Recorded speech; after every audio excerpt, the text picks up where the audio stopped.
Good evening. Welcome to the Ethnic Heritage Program of the Forest City Area Historical Society. This year, the Historical Society is joining with the 250th anniversary of the Anthracite Committee to celebrate the coal industry, which brought many people and prosperity to Forest City.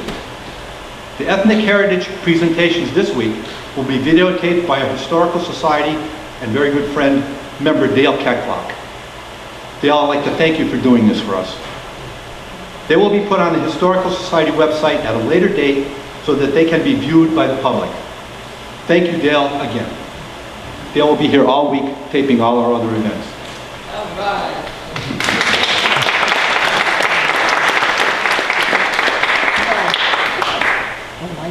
Tonight, we will focus on the mining industry, which brought the immigrants from foreign lands to Forest City.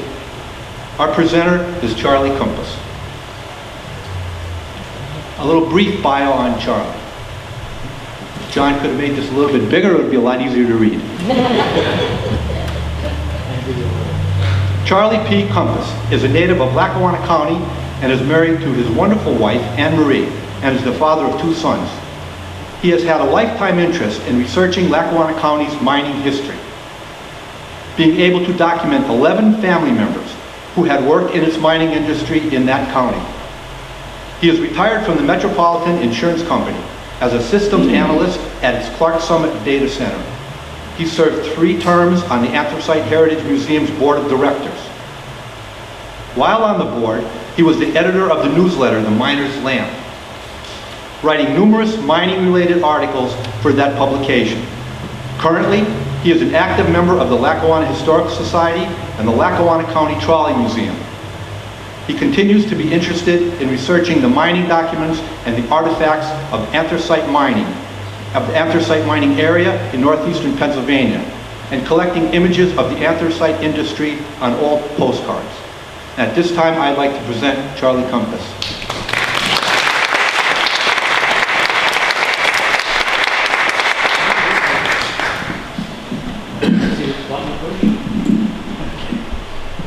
I have to help Charlie. Wonderful technology here, everybody. We have a slide projector instead of PowerPoint, but they didn't have a projector, so we're using a slide projector.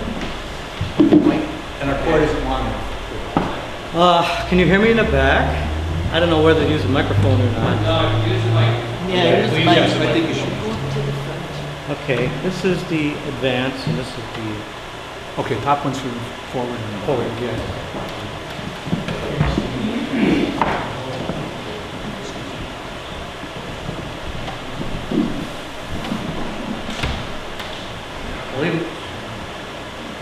Testing. There we go.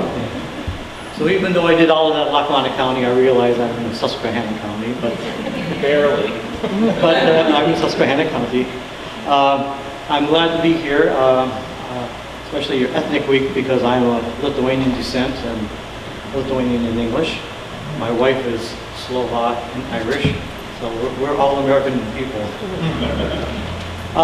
What I'm interested in is the coal region, because my father worked there for several years after he came out of World War II, and I got some of his stuff, which started me getting interested, and I grew up near several home dumps, and I used to walk through them, and got an interest there also. So I have postcards that I picked to try and show coal mining, a little bit of this, a little bit of that, primarily following coal as it starts, goes through its process, and comes out.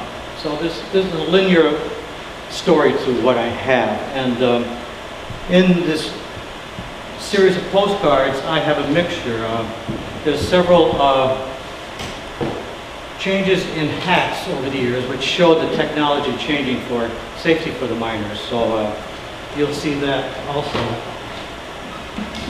First, you'll see a lot of helmets like this. This is called an oil lamp.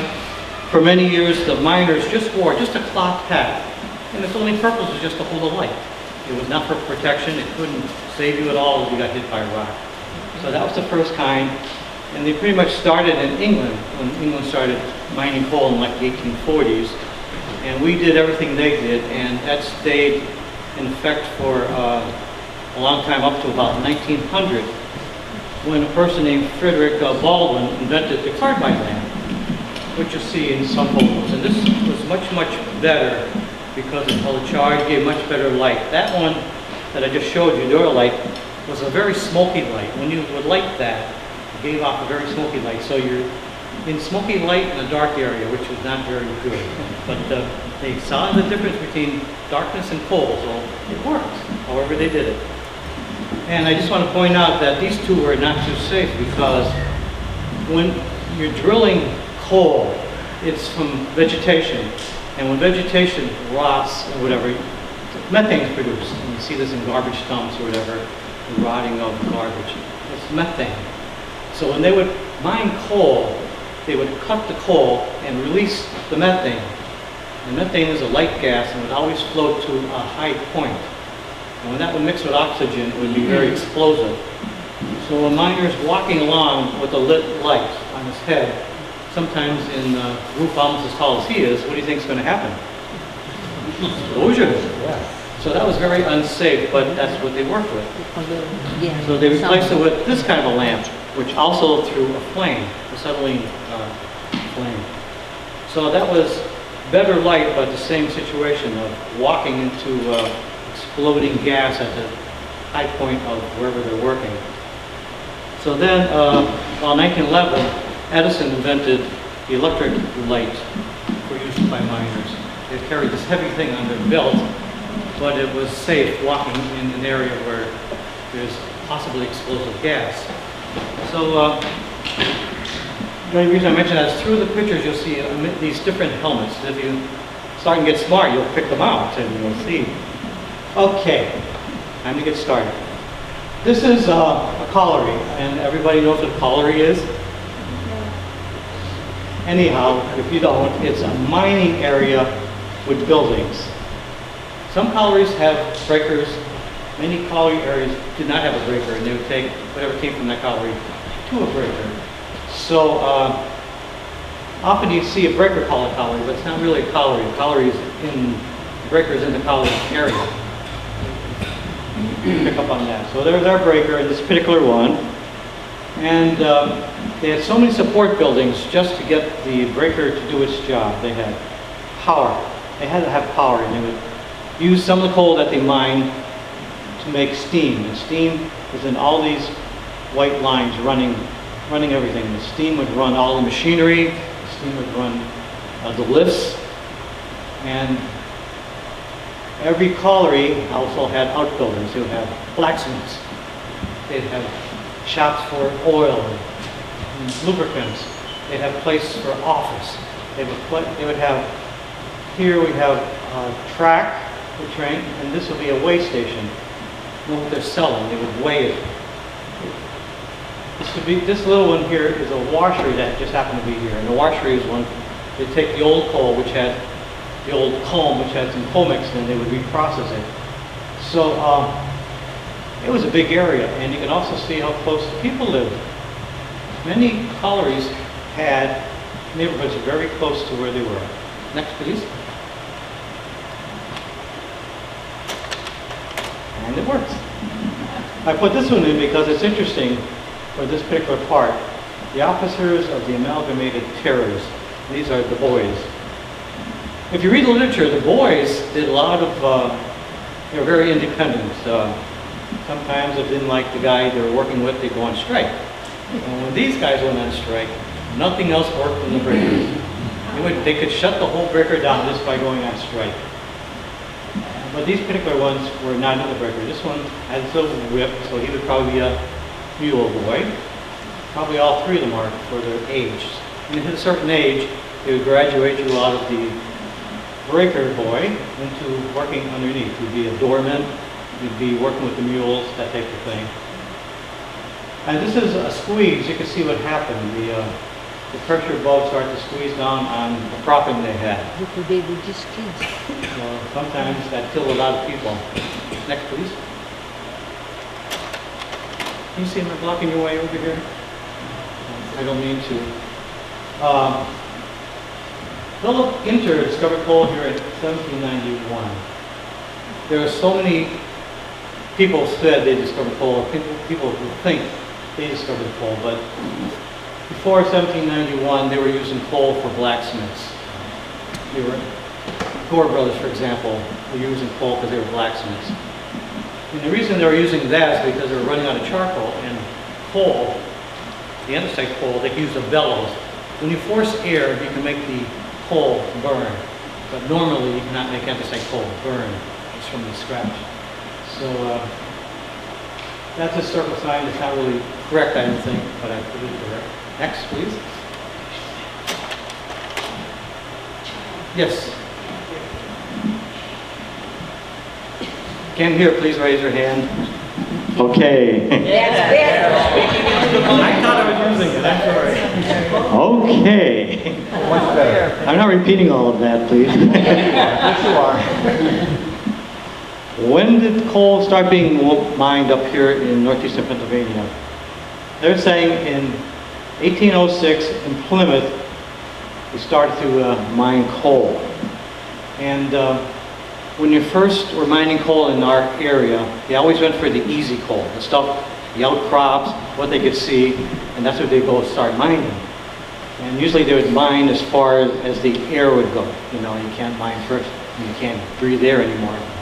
So this was a big one down in Plymouth, and you can see how big the coal deposits were. Next, please. 1806. Right below it. Right below it. Right below it is reverse. I'm sorry. Okay, next. Next. Next, please.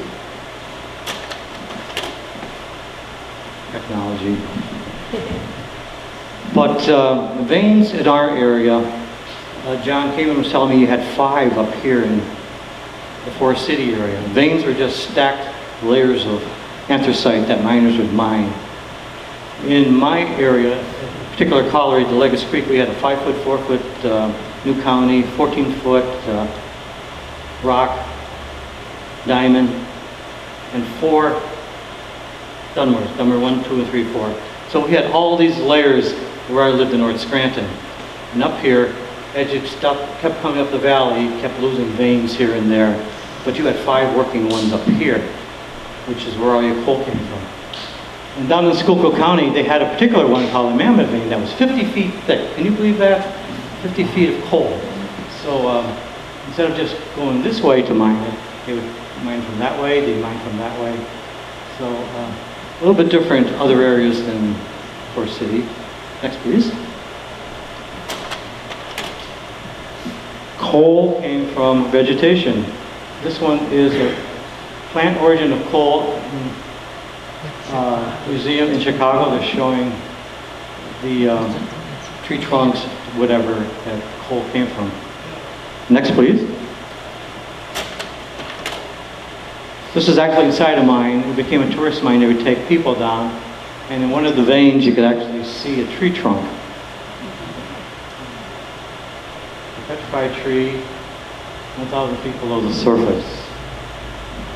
I was reading one time, over time, it took 5 to 7 feet of vegetation being squeezed and compressed over time, millions of years, to make 1 foot of coal. So that 50-foot thing of coal is what, 5 times maybe 5 to 7 feet of vegetation. So you can see how much vegetation used to be in this area of North America. Next.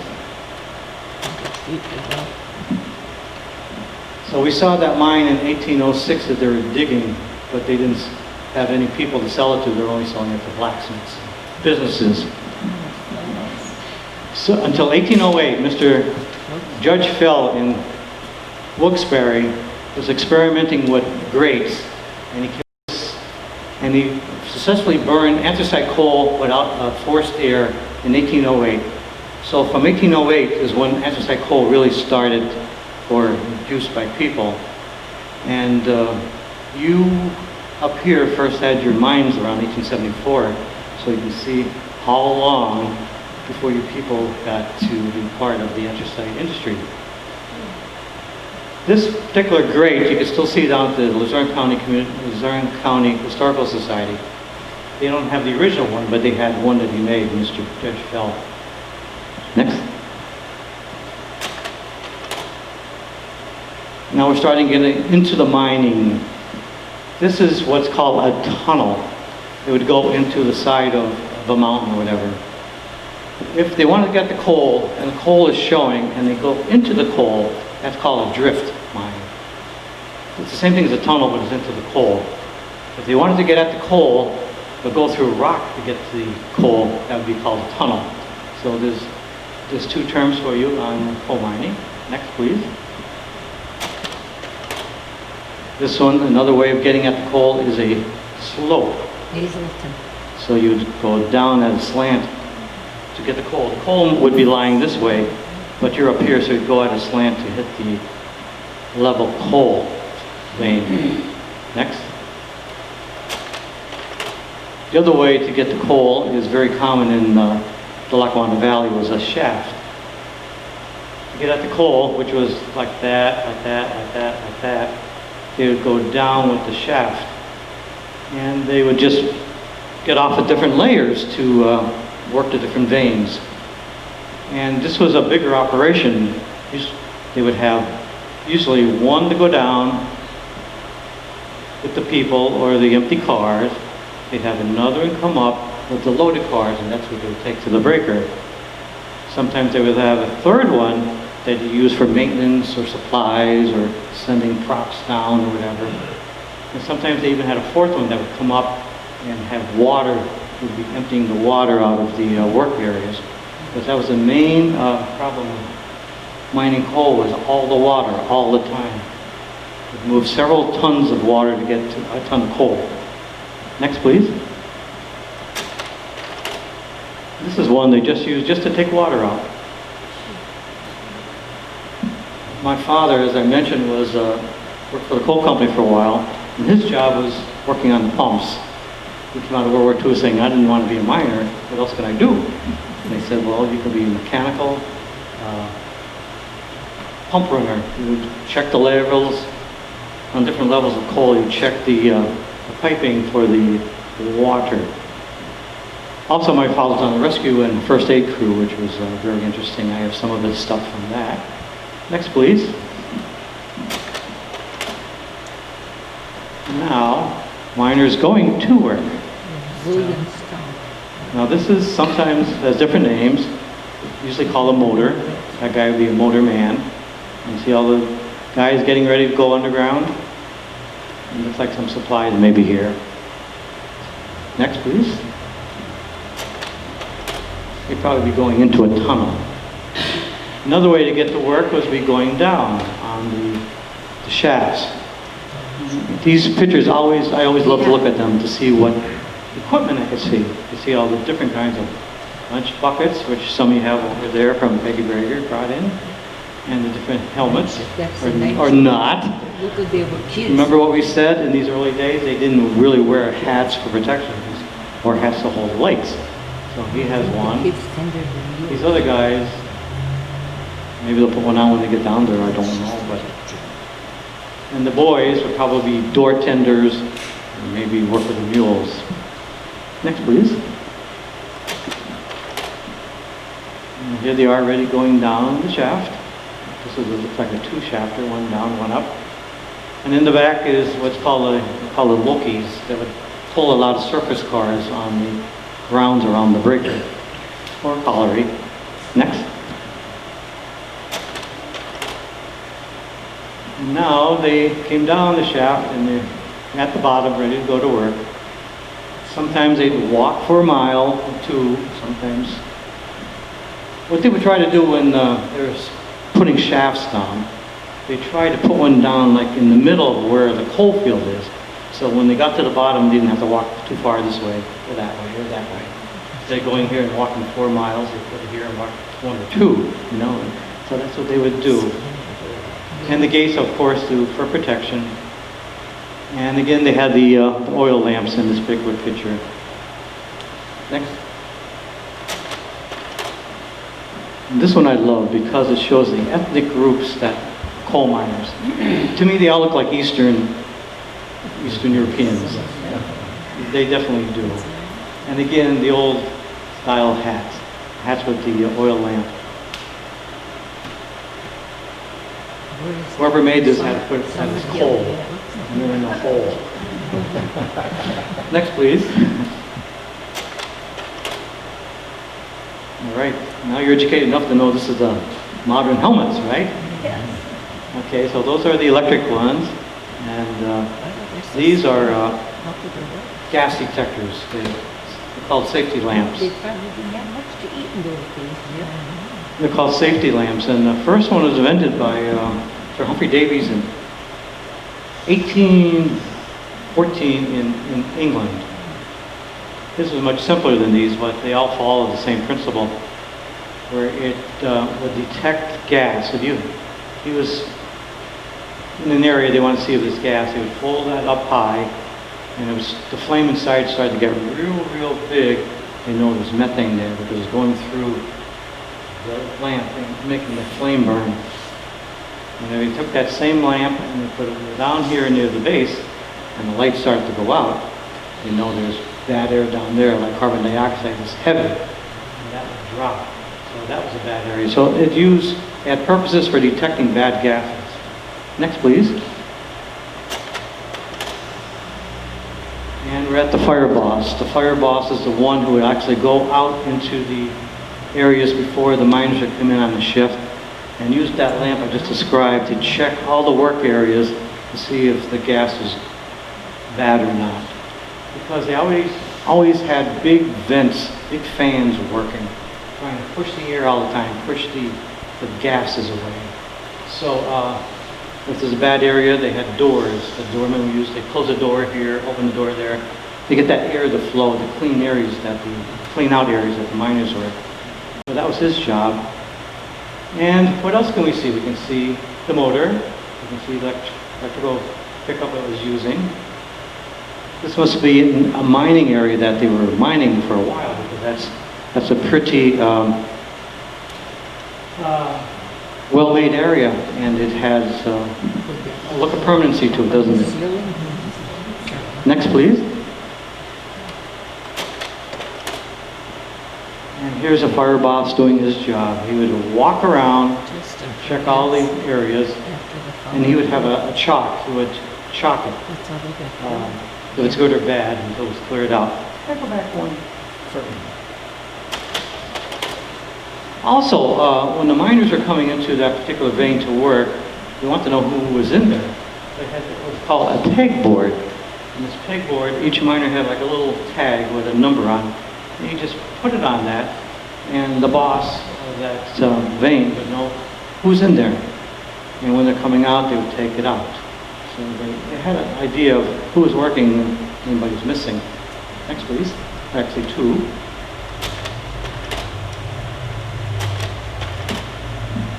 And underground, I'm always amazed by how they knew where they were in a particular underground area. They had surveyors, and they were supposed to know in their flat area what was above them.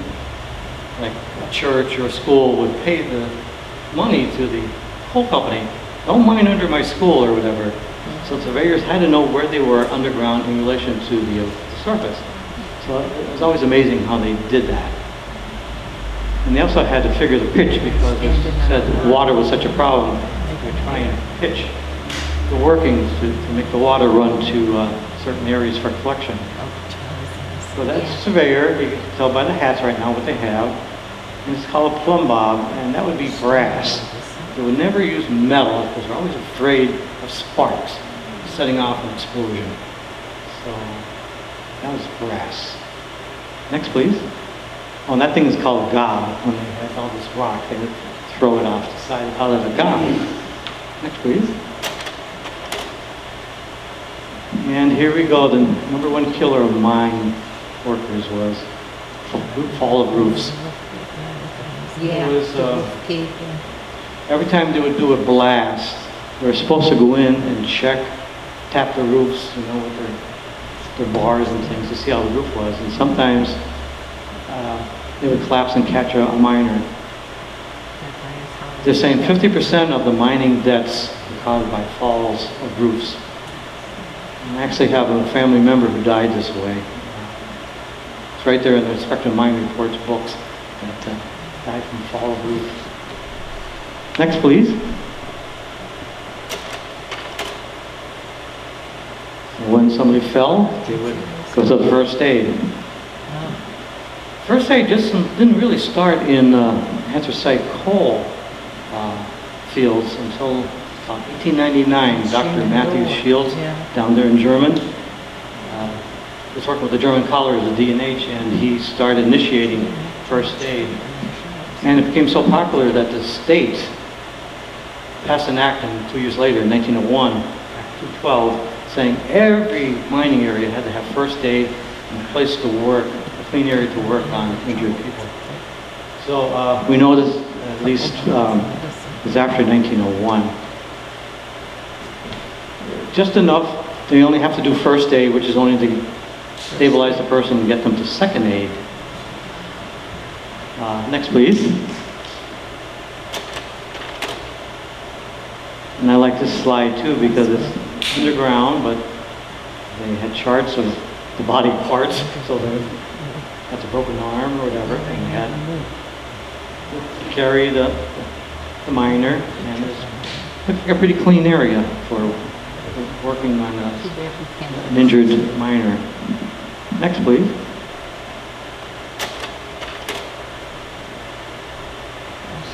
Now we have timber, which is very important to anthracite coal mining. Anthracite coal mining in northeastern Pennsylvania, these actually from Forest City all the way down to the end of the southern fields, used up so much wood that by the 1920s, all our counties were denuded. We had to start importing coal from the south, southern pine, for example, up here to use in our mines because we've used up all the timber that used to be up here. They particularly like hardwood, which is used up quickly, and they're using softwood. But it's amazing how much wood was used up here. Next, please.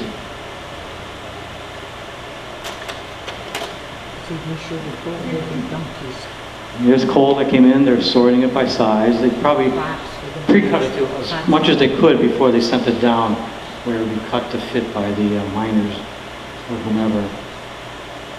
Next, please. Where did the timber go? They used timber to build breakers. They used timber to build all those buildings. They used timber to hold up all the mine workings. And this is what's called a main gangway, because it was a main way to get into the mine, and then they would shoot off to all their working areas. So look at that timber, pretty substantial, I would say. And you can also tell it's a main area because they had probably one going in, one coming out. Next, please. And everybody heard of robbing the pillars and things of that type, right? Well, when they would finish an area, they'd usually try and build pillars with the old stuff called the gaba, they called it. And they'd also put these other wood propping. And you can see what happens to wood propping after a while. It start to rot, and that's what happens with the mine caves above. The support just goes. Next, please. Sometimes the miners didn't do the propping. Sometimes they did. Sometimes they would have crews that would do it. And just like it could have been a crew or it could have been miners. Again. Also keep in mind that when these cards are processed, I think the artist embellished the light a little bit so you can see it. But again, here's tools they had to have underground to use. You push that up, and then they have these little hats that would take up the difference that needed for that area where they wanted to put it. Next, please. Now we're getting into the equipment that were being used. Again, look at those flames, but I put this in here because you can see some of the mining equipment they were using at that time. Here's a hand drill. Usually they go in almost like 6 feet deep. And to get an area that they want to mine. Say they wanted this thing called a face. They wanted to shoot that out. They start putting mine holes this way, this way, this way, to define the area that they want to hole out. And then they would drill deep enough to put maybe 5 or 6 tubes of powder. At this time it would be black powder. And then they'd put a fuse off the end, sometimes with what's called a squib, and they'd run it out, and they would then shoot it off. And there's a difference in mining. When you use the black powder, which you use for so many years, black powder doesn't shatter, it will just push the coal out like a pressure thing. So it'd come out and then come out in big chunks when they would use black powder. Whereas when they would use dynamite, it would shatter it more. There's a difference in how it brings the coal out to you. Well, this is old enough though, they would be using black powder. Next, please. This is a little bit later. You can tell by the card, it's a later type card called a linen. It's colorized, but again, I put this here because of the tools. Again, the drill, the picks, shovels, there's another axe. And these are all different pry bars and everything. So each miner worked for himself and he had his own set of tools, more or less, and usually left them underground until he came back the next day. So if you go over to the Anthracite Museum, you could actually see a box that was belonging to a miner's and all the tools they had inside. They worked for themselves, and if anybody worked with them, you called them laborers. The miner usually had 1 or 2 laborers who would do all the shoveling and whatever into the coal into the car. It wasn't the miner who usually did it. Next, please. And as we mentioned, the blasting powder, the miner, as a contractor, would have to buy his own powder. And what he did underground is he would bring it down in the containers. Then he'd have like paper cartridges that he would fill with the powder and make them up himself and have them ready. So the miner had to do this work himself. And sometimes I've seen pictures where the miner is doing this with the hat with the light. I'm saying, what if he ever dropped a spark into the gunpowder he's putting together in tubes? And again, here you can see the height of this. I don't think he could stand up in that. And we can see the track work. It's just temporary track to go to where they're going. Next, please. Can I ask a question? Oh, you certainly may. That number down the right-hand side, 1765, is that the date of that picture? No, it's the number of the card Oh, okay. in their collection. The 1765. printer has its own set of numbering. Okay. Some of these things do come in sets. You actually follow the numbers and try and get the sets. Next, please. Okay, as I mentioned, when you put the dynamite or the black powder in, you'd put something to shoot it off, and they call it a squib. The squib would be something to put in right at the end. They put these tubes in this hole, and then they have, usually on this, they put it next to it, and they had a long, thin piece of heavier metal. They would call it a needle. And they'd get in the groove, and they'd push it into that hole, and it would puncture all the tubes of black powder, so that when this thing ignited, it would make them all ignite. So anyhow, they put the squib in there, and they'd run the wire and go out of harm's way to light it. Next, please. And here's a guy pulling down the roof. Anybody know what kind of light that is? Yeah, that's a carbide light. Well, supposedly every time you blast, you're supposed to test the roof and pull it down if it's not safe. Next, please. And after it comes down, you have to get it in the coal car. Here's a Richard, that's not a miner, that's a laborer, laboring. But coal companies, they're always feeling they're going to be cheated, so you always had to top a car off. Sometimes that had to go up much higher to make sure they got the amount of their coal. Like they say you're giving a slate or a rock or something. So you had to top the cars higher than the sides so that when they came out, you figured they got the right amount of coal. That's what they did. Next, please. Sir. Dave, where's the track for that coal? Under the dirt. Under the dirt. Oh, under the dirt. You can see right here on the left, on the bottom. Yeah, I think that's a rail there. Yeah. And they're not pushing that in without a rail, ma'am. I know that. And then pulling it out. Some places were a little bit richer and they had these mechanical loaders. You can see one of these over the Anthracite Museum's mine tour. And sometimes they had what's called sugar chutes, to vibrate them up into the car to load them. Yeah, here's our lamps. Next, please. Now we're kind of lucky up here in northeastern Pennsylvania. The way our terrain ran, most of our coal veins were pretty flat.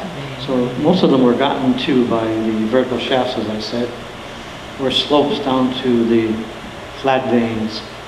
In other places like Schuylkill County, south of us, their terrain bent and their mountains went a little bit differently, and they had a lot of pitch veins. So if you go down there, they have mine tours, you go into the mine tours, and they had to work the veins this way. So they would work up, and then put blocks across, and then when they have enough, they just open the door and it would just slide down into the water. So all mining was not the same in the anthracite area, which incidentally is not very big. It's only 484 square miles of Pennsylvania. And bituminous coal in Pennsylvania was 13,000 square miles. So you can see the difference in amount of bituminous in the state and how much anthracite. Well, we got so much anthracite coal out of 484 square miles. Next, please. And how they used to move the coal was, for a long, long, long, long time, it was mule power. Mules would take them in, take empties in, pull the loadeds out to the base of the shaft that we saw, and just pull it up. And then probably other mules would take it from there, or one of those Lokies would take it to the breaker. Next, please. But mules were company property, and they were guarded and well valued, more almost than people you read. They were company property, so anybody who hurt a horse, hurt a mule, like one of the boys, would be out of a job. And usually the coal company would keep them underground for their life. Once they got down, they're there. Sometimes they would bring them out as a strike to bring the mules out, but mostly they stayed underground till they died. Looks pretty clean though, they were well taken care of, doesn't it? Next, please. And then something happened. 1886, the trolley started running in Scranton, November of 1886. And somebody got the idea, okay, if they could run a trolley that way, let's try it underground. So 1887, they first tried a trolley underground in the southern fields of Likens Tunnel. But they used a different pickup. They used this way. They picked it up off the rail, and I don't think it worked too well. And 2 years later, Forest City became a part of history. In 1889, right here in Forest City, in the Hillside Breaker, which probably was the Forest City one, the Hillside Coal and Iron Company had the first one to work up here with the trolley pole. The second locomotive electricity, the first one that way, first ran in Forest City in 1889 on the Hillside Power. So you're part of history. You are. So anyhow, there are different ways that these motors would run. This one is overhead pickup.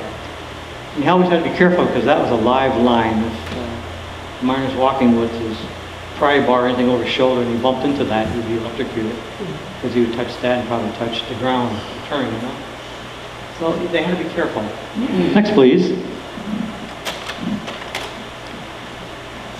So in coal mining, you really didn't want to make a hole bigger than you had to. So when they were mining coal, it was a small vein of coal. They wouldn't go all this extra into the rock so the miners could walk. They wouldn't do that. They would do the level, they followed the coal, whatever height it was. So in these low areas, they would have storage battery motors going in and coming out, pulling the coal.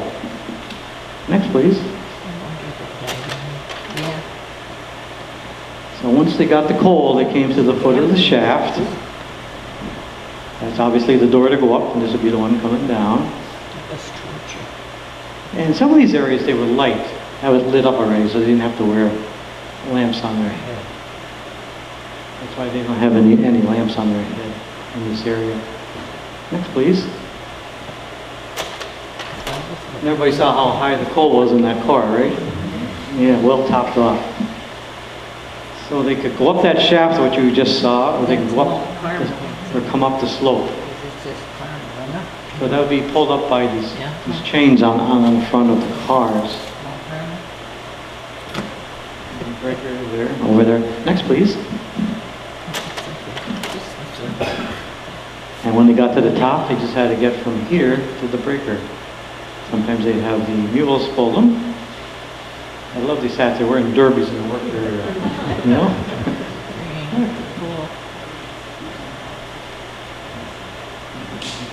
Next, please. And then they would also pull them into the breaker and lift them internally. Next, please. Well, in most of them, you see, we had external ways to get up to the breaker. Because all the breakers, in principle, work by gravity. You put the coal up on top, mixed with the rock and the sledge and slate and whatever, and then start process from the top down, going through different stages, different jiggers would shake it. You'd have people on top pulling out the slate and the bad stuff. And then they go through crushers and then go different lines to size them. They say they want a size for home heating like chestnut, they run it down that way. If they want another one for industry like buckwheat or whatever, they run it down that way. So they would grind it different ways according to how they want to make the product that day. Bituminous coal didn't have this.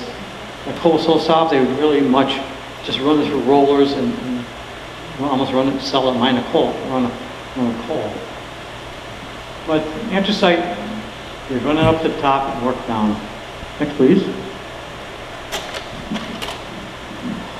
Now there's different types of, over years you can see the advancement in breakers.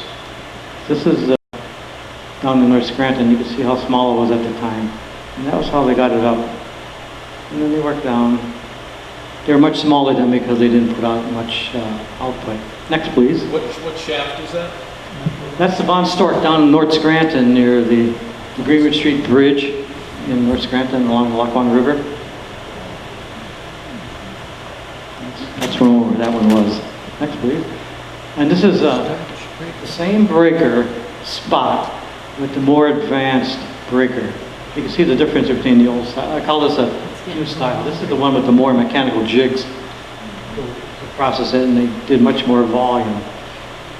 This one actually had, actually I had a washery next to it. Next, please. And this is the newer kind. This is the one in Taylor, Pennsylvania. The only all-concrete breaker in the northern field, anthracite coal fields. This was the old one, and then they replaced it with this one. Next, please. Now, you remember that building with all the stacks? This is what it looks like inside. These poor guys had to keep throwing coal in to keep the steam going to supply power to the breakers and all the other buildings. It's like to work 8 hours there, huh? Shoveling coal, making steam. Next, please. Okay, we're at the top of the breaker. We're getting dumped. We just dump it down. Start processing. Next. And once we're inside, things started moving over shakers. They would have rollers, crushers on top. Once they get all the crap, the slate, the big rocks and everything pulled out, you start processing the coal. And that would come down top to bottom, and they'd have these shakers that would move them over big things of metal that had different size holes in it. Like the first set would be bigger holes, and the bigger coal would drop through. And then as it keeps working down, it keeps going over those screens that had smaller and smaller and smaller holes. So at each level, they would get different kinds of coal, as I said, by size, the buckwheats and the chestnuts, and stove coal, whatever. And this was replaced in around 1921 series of coal breakers.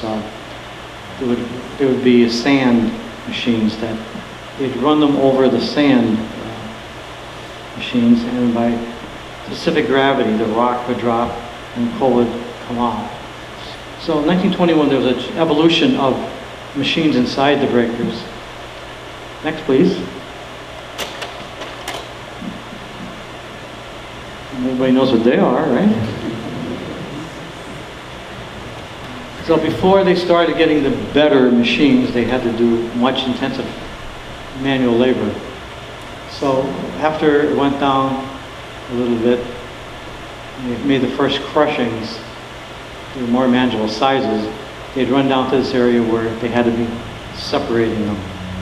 Stuff would run down the breaker boy's spot, or man. And there'd be an area where they'd throw the bad stuff in and the good stuff would go through. And this is the boss with his stick. These were a couple boys here, I guess on break. They're going to spell the other ones. And this is a man who might have been hurt or something and he couldn't work down in the ground anymore. So he came back to work where he could as a sorting. That's a grown man there. So sometimes you start as a breaker boy and you come back as a breaker boy man, huh? Next, please. Another one of the sorting going on. I do want to mention that the different towns, I hope you're not watching them, but they could be anywhere in the San Jose region because they pretty much did the same kind of work, same kind of processing. Almost where it is secondary. Again, there's the boss. Look at his eye.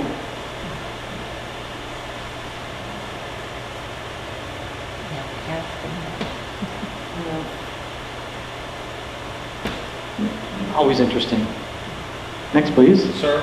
Yes, sir. Did the child labor laws phase out, like, employing kids like this before the sand and water process came into being, or no? Well, pretty much in the early breakers, the breaker boys were used because of the technology at the time. I think it was 1907, the state of Pennsylvania made the child labor laws. You have to be such and such an age. I think it was 12 before you could go underground. Anything below that, you had to work above ground, which would be these boys. It's really mechanical machines that came did a better job than these. That's why they really were phased out. But the big companies used the machines. The smaller companies still would use what they could here. The big companies would use those mechanical mules, the electrical ones. The smaller companies would still use real mules. You know, it's what they could afford and what they could do. Sure. Next, please. And this slide shows you that all the processing went up above, and then they would have different coal cars that come in. So they had a coal car going to F&F beer coal distributor in Forest City wants chestnut order that day. So they'd have this order fill up with chestnut, and then that would be sent to him. Another one wants something else. So different cars would be filled with different orders because they had storage areas in the breaker that would hold the different kinds that they made. So it was a business, and they knew where they're going and supplied their market. Next, please. This particular breaker is down in Southern Fields. It was a St. Nicholas. It's since gone, but they really produced a lot of coal. And as I said, each one of them could go to a different place, or a whole stream could go to a power company or whatever. So they supplied their market as the best they could. And they were usually around 50 tonners. Next, please.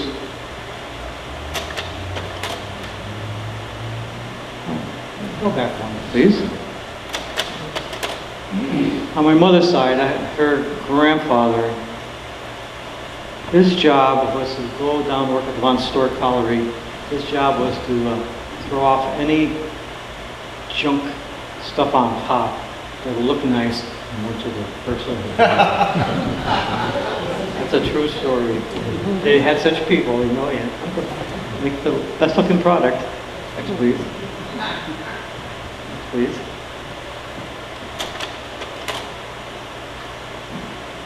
And once all that stuff was collected from the top processing, you know, the rocks and slate, whatever, it'd come down to an area where it'd be collected and then sent to the comb dumps. The early comb dumps, their market was not the small coals, they were the bigger coals. They was called stove or whatever, supplied trains and steamboats, whatever. They really didn't have a market for the small ones, so a lot of good coal in the early dumps had a lot of coal in them. So that's where the washeries came in later. They would reprocess those comb dumps because they found a lot of good coal still in the same dumps. But there was a smaller sizes that weren't marketable at the time, or later, like 20 years later. But we're back here at the top of the dump. We come up here and you just take it out to dump it. Next, please. Here they are, they're just going to the edge of the comb dump and dumping it. And as it kept getting filled, they just push the track out and keep extending the comb dump. Next, please. And unfortunately, you know, people were poor and sometimes they went to the comb dumps to pick the coal for their own houses for the winter or whatever, for heating, for cooking. So this slide shows people.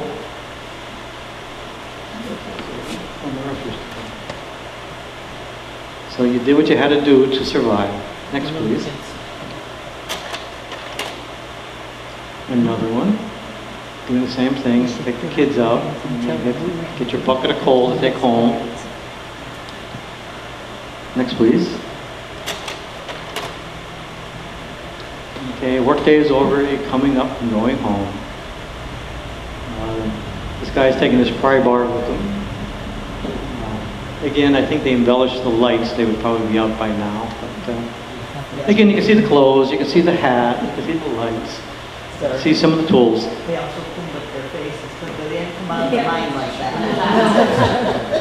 Well, it does say leaving. My father came to the mine. When he came home, he was all black. Well, here's something for you. You know the wash houses at the collieries? That didn't come in until the turn of the century, you know, like 1910 or something. They followed the European model, and the Europeans were doing it over in Europe, and we started doing it here, almost by union contract. So, in the old days, the miners would just get up, go home, and get their back scrubbed by the wife and the pail outside, you know? And then they started doing the wash houses. Next, please. And here, the other one's coming out of a shaft. This one's coming out of a slope. Looks like these guys, some with dirty faces, are coming out. And these guys look like they're ready to go down for the next shift. Again, there's a neighborhood not too far away. Next, please. And so what are the results of our anthracite coal heritage? Burning dumps. This one says Summit Hill, which is down near Jim Thorpe, but again, they were everywhere, the burning dumps. I remember some in my own youth. Next, please. Right down the road in Carbondale had 3 big fires. One of them took away at least a quarter of the town. You know, so. Again, embellished by the author, but still the fire was there. Again, the houses. Next, please. That's another result of our heritage. Cave-ins, yes. This one says it was in Carbondale. That's Carbondale. Could have been. Could have been anywhere. Probably in the west side. And of course, there was no insurance to insure against this. When you bought your property for your house, your deed says surface only, no mining rights. I mean, you did not own underneath your house. You could mine with impunity almost. Next, please. This one is in Mayfield. You think that's the owners of the house? It could be. And these people are lucky that they say, oh God, it didn't happen to us, it happened to them. Next, please. And we didn't just dig hard coal underground, there was also strip mining. A lot of strip mining was done in the Lackawanna Valley going up the sides of the mountain. Which brings up a point, like, remember I said all the flatness of the veins in Northeast in Pennsylvania? But we also had mountains. So like down in Scranton, number 2 would go be like here. But then when it got to the mountains, edge of the valley and it goes up, the vein went up. So like if you go to the tourist mine down in McDade Park, that's the number 2, which should be way down here. But it pitched up because of the ground pitching up, going up the side of the mountain in the valley. There's a lot of machines in them. Yeah. So anyhow, these veins down here that are pitching up were able to be strip mined. Like McDade Park, they strip mined a lot of that before it became a park. And other places along Kaiser Avenue, a lot of strip mining went up in the Heinen area and all. So that's the way it was. Next, please. And I find this particular one interesting because you can see 2 things at once. In this area, they had mined it underground, and then they went back and tried to strip mine it to get the coal that was above that. So you have strip mining on top of old mine workings. Look at all the wood. Wood. They really used a lot of wood, as I said, in coal mining. Next, please. And I put this in to show you that the mining companies, the big ones, got rich. They built big buildings, they had money. This one was down in Lehigh Valley down in Wilkes-Barre, but Scranton had some big ones. The Glen Alden had a big building down there at University of Scranton. And there are others. Next, please. And then there are smaller companies.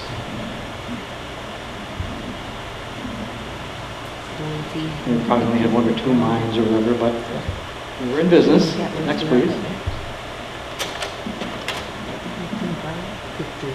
You know, they always wanted to make goodwill towards the people, you know.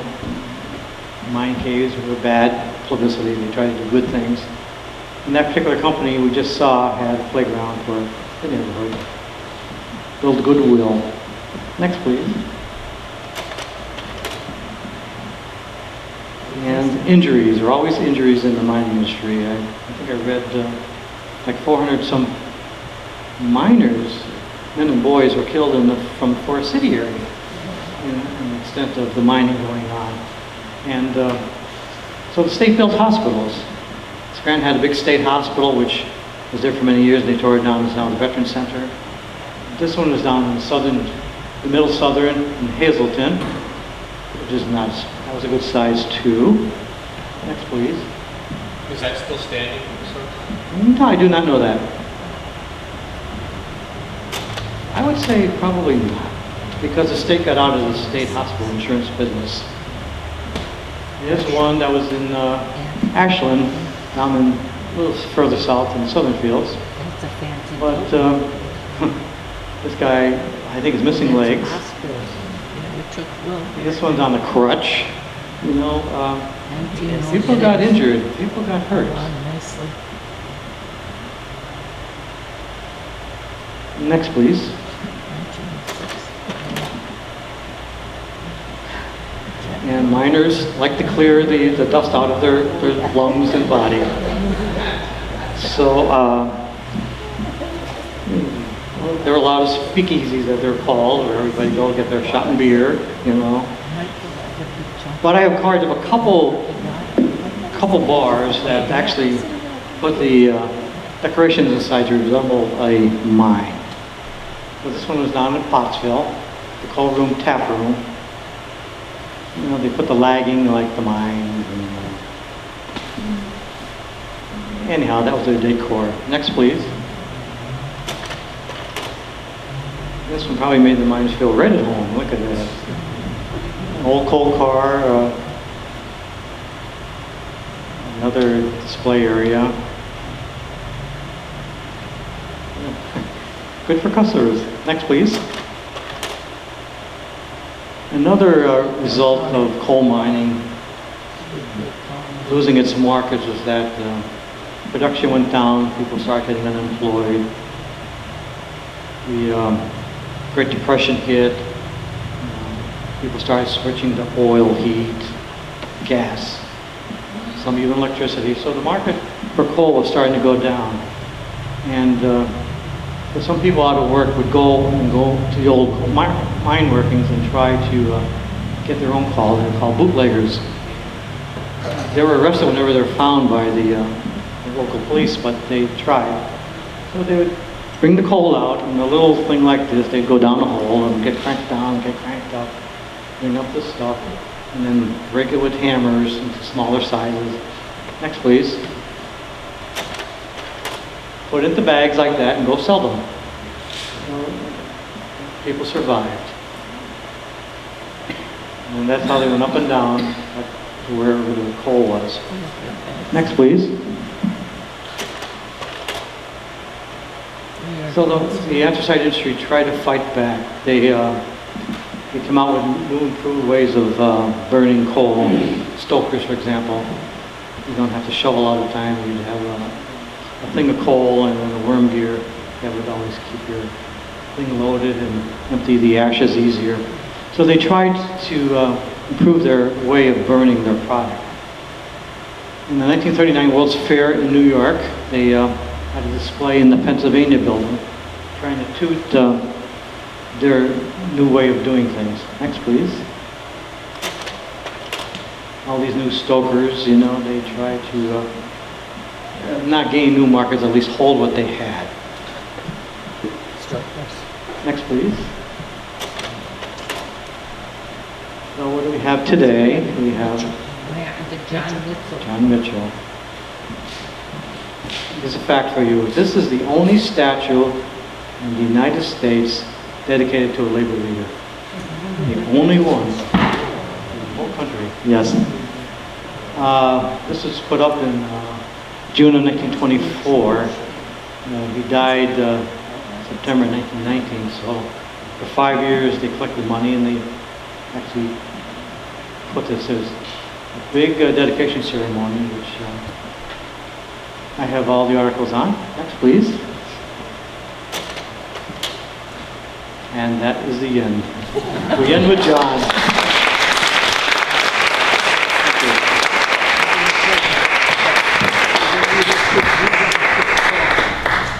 Any questions? Sir, Yes, sir. when I was a young child, my mother would take 3 of us, 4 of us kids. We used to go and pick coal out of the slate on the piles in Browndale.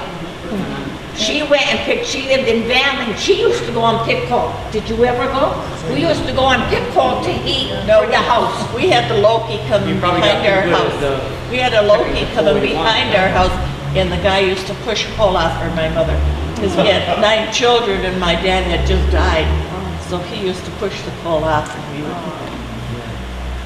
The only problem is if you hit one of those reprocessed dumps, they had less coal in them to find. Like the older dumps had more coal in them than the ones they ran through the washrooms, you know. Yes, sir. One thing, I didn't see a picture of the canaries. Right, yeah. They all died.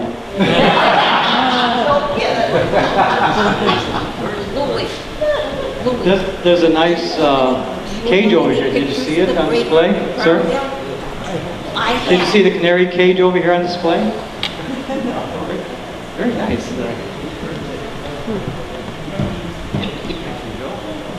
No, but do you know when they used the canaries? Like they did those other things, but they didn't talk about using canaries even later on.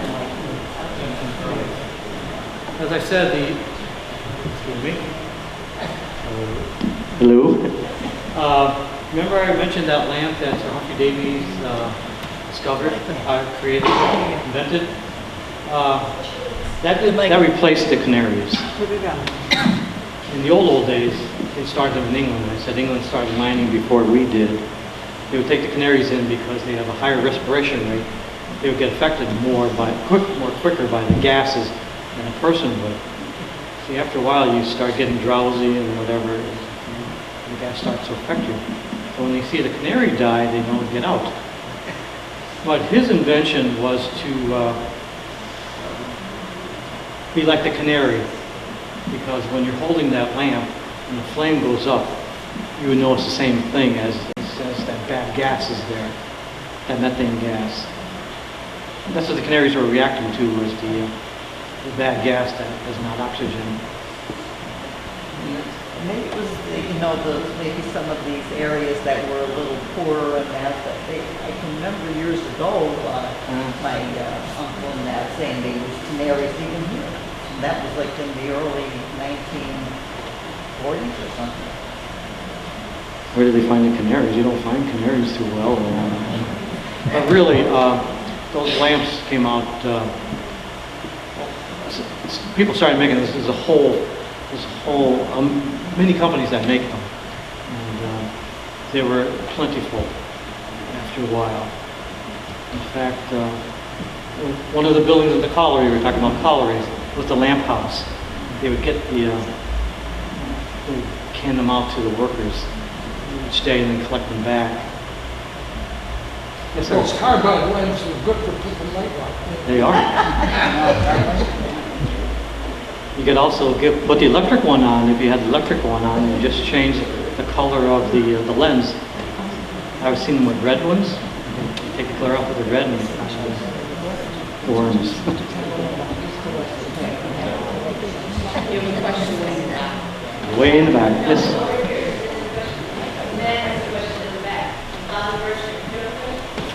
Yes. When I was at the anthracite mine at McGay Park, Yes. they said there's 500 years of anthracite coal beneath our area. Is that true? Well, number one, they took all the easy coal first. You believe that? They took all the easy coal first. All the other coal is like in the lower veins, like the Dunmers, as I said, the real low ones. Some of them are only like 2 feet high, 3 feet high. And number three, most of them are under the water table. So you would have to pump, I don't know, maybe 10 tons of water to get out 1 ton of coal. If you can find anybody to go down there, number two. Number three, you have all the infrastructure to get it out. Interstate coal mining was very intensive for machines and labor and capital intensive. You really had to have a lot of money just to open the mine before you even start working it. You can see all the buildings and things, all the propping, all the machines, the track, paying the people, getting it out. The ones, they're still mining down in Schuylkill County, but they really have a lot of problems with inspectors. Inspectors are always coming down to the small operations and really inspect them and closing them down, and talk to people down there. So it's not as freewheeling as it once was also. It won't happen ever. Too much is underwater. I had a brother that worked in the mines in 1965, 66, and 67. Where? either in Pittston or Old Forge. He said they used to crawl in on their stomach, and then to get the coal, they'd have to roll over on their back and be chiseling it up to get it down. There's a name for those veins called monkey veins. That's what they called them, because you had to be like a monkey to get the coal. In fact, you can see that in the McDade mine tour. That's where he worked. One of their things was maybe only this high, and only that high. And they had to crawl under the coal. And then they had chutes. They couldn't dig it out. They had to throw it in a chute to get it out that low area. Well, it's not easy. No, he used to come home so dirty. Speaking of the McDade Park mine, if you go on that tour, you're going down into that slope where they bring you in for the tourists. In the 1965. In one area, you can look down to the next vein down. It's water. My dad died at 37. So just Mine was 10 feet under that active walk area, the water table's up that high. So to get that coal, they'd have to get all that water out. So it's not feasible anymore. It's not. Yes, sir. Up in Carbondale, above, when Jack Young had big steam shovel up there, and he was Strip mining? strip mining up there. Okay. And they were actually building a new breaker because they said there was so much coal down there, and they're going to do it. And then the big contractor, Pagnati or something, came along. They sold the shovel, closed the hole up. They said there was coal up there that would last many years. They were down so low. Very Just closed possible. it up. Also, what was the market then? Yeah, that was a big shovel. But they said there was a lot of coal down there. But they almost had to, in fact, it was on the back road of citizens, they're not in the back road, but towards there, they had just built a new breaker. It was staying there all the time. And then they just shut it down, put the breaker down, sold the big drag line, which was one of those big walkers. And only a ton picked up at one time. You always look at the economics. So now he closed it anyway.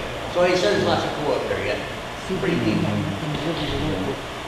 They used to say that the mine bosses, a lot of them were very mean and nasty before they got their rights later on. That's where the strikes came from. Yeah, right. They said they were pretty nasty. Well, they're happening every couple of years up this way. And they used to talk about how even here in Bamley, that when somebody died in the mines, somebody would come up and they'd bring the body and drop it on the porch and tell your wife and she'd have to take care of it, all those things for her. That's how they just bring it, just throw it on the porch and that's it. That was the old way, but probably continues now. They used to call that the Black Mariah, which brought the body back.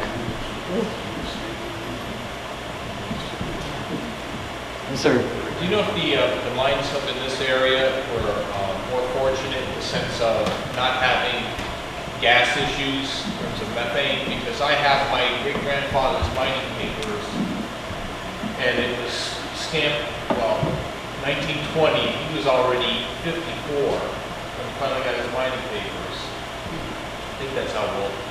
And then, so the point is, it's stamped on there, not acquainted with gas.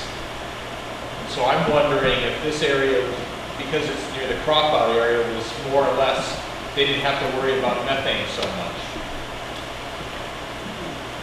Well, there were gassy mines and there were less gassy mines, but it's true that I don't know.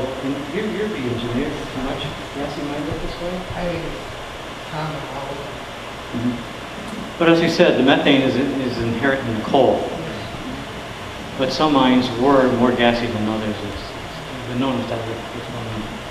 Edwardsville was known for that. Yeah, here's the guy who invented the breaker down in county somewhere. Jacob Siskey, before they found coal, he came up here for 2 years, maybe early 1800s. He mapped out exactly where the coal was. Oh, no. 18 like 10 or something like that. And he was exactly right, and he said the coal ceased to go past the sea.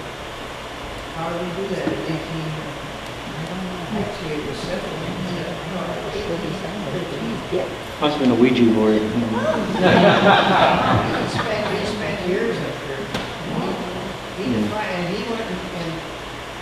the Wirtz brothers down in Philadelphia. I have some of those Mhm. And there's no statues of Jacob sister. There's nobody knows. He's in the bookstore. CIST, sister. Sister. And he married Wirtz's daughter. Oh, really? He didn't take the spikes or. Was he the worse for it?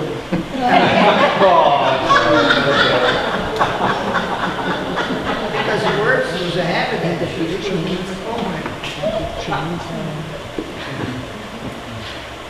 Any other interesting questions? She's telling me, Thank you. Well, thank you everybody for coming.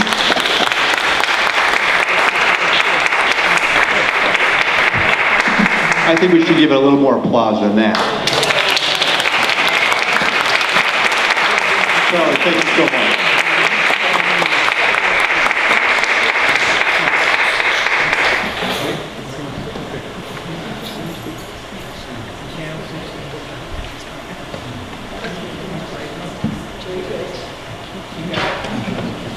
That's Charlie's wife, just so you know. That's for posterity. Thank you so much for coming tonight. Forest City Historical Society thanks you. Okay, to start our week off, that was a great start. Now tomorrow night we will be celebrating our Polish heritage. So you're all invited to come back same time, 7 o'clock. Probably going to run about 45 minutes to an hour. And I believe that's our program for tonight. Thank you so much.